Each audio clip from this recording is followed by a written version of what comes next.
Hello, this is Neil, and I'm from iPaintGirls.com. You can check out the website in the description. I'm going to be doing a version of Spider Woman here. Not Spider Girl, but Spider Woman. I guess there's a difference. I'm not like a big comic buff when it comes to superhero stuff.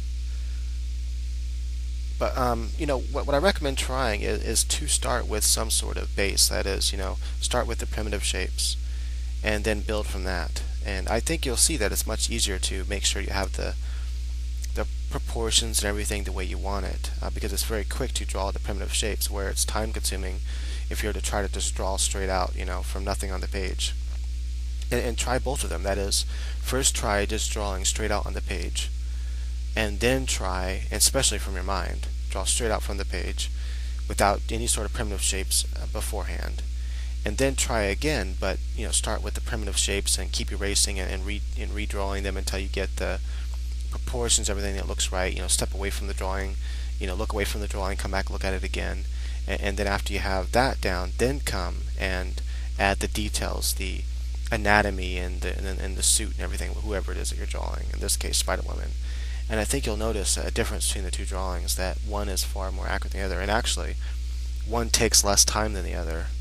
Because it'd be really a bummer if you spend all that time trying to draw the leg all perfectly, and then you realize it's out of proportion or it doesn't look right, and you have to like erase it and draw it over again or something. Or maybe you're too lazy and you're just like, whatever, it's a dumb drawing, and so a lot of your drawings end up that way. But if you take the time to go through this process, you'll find out a lot more the end result is more keepable. Then you'll notice more often that the end result is more keepable. So I definitely recommend to always start that way. Now there's some things, that you've drawn so many times in that particular way that you can kind of skip certain steps, and when you can do that, when you can get away with it, when you can't. But until you know what you can get away with, then always start with the primitive shapes. Don't assume you can get away with anything. Just always start with that primitive shape and build on top of that. Like, I guarantee if I were to just make a stencil, if I were to make some primitive state, some pose with very primitive shapes like how this one started out, and then I said, hey, turn that into Superman for me, you'd have probably a pretty easy time doing it, because all you have to do is add a little bit of anatomy onto it, add a suit, and then you're done.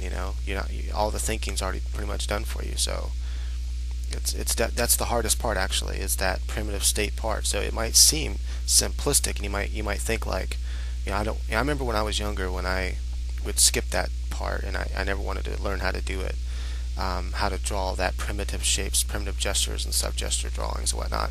And I skipped that, and I just said, nah, to hell with that, I don't need to learn how to do that, because it just seems so primitive to me, especially those drawing books that show like a dog with like an oval shape for his face connected with a triangle and another oval shape or something like this. And I'm like, that's so dumb, man, I don't even get the point.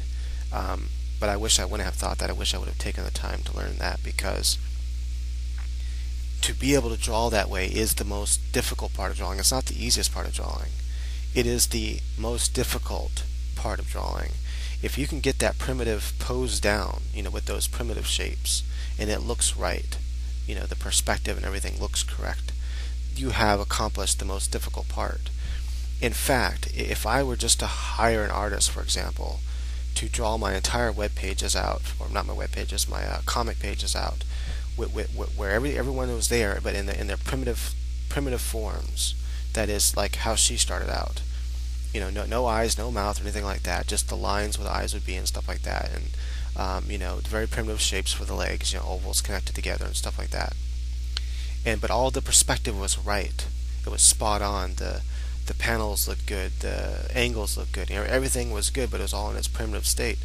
That would save me so much time. I can go in on top of that and quickly draw my characters without really any thought at all. I don't really have to put any thought into it, because that all just comes like very easily. But I always have to put thought into doing that initial stage, coming up with the pose. Unless it's a pose I've done 100 times, then I don't have to put thought into it. But if it's like this pose, I wanted to really push something I've never done before. I've never done a pose anywhere close to this, and I didn't have anything to look at. So I'm just like, okay, I gotta do this, and how will it look and stuff. So I really had to put a lot of thought into how this will actually look. That is, how will the pose look when I draw this. And I wanted to use, foreshortening, but mainly what I wanted to use is forced perspective to really bring one foot out more than the other by making it bigger and coming toward the camera. And I'm just about done. I'm just adding the final bit of color to it, and then this piece will be done. So I hope that you really take to heart what I've said, and that you really try, if you haven't done so yet, to master being able to do gesture drawings, to master being able to draw different types of positions and poses with the most primitive shapes you can, or not necessarily the most primitive, but that it looks and makes sense perspective wise and stuff. Thank you for watching. Please visit my website.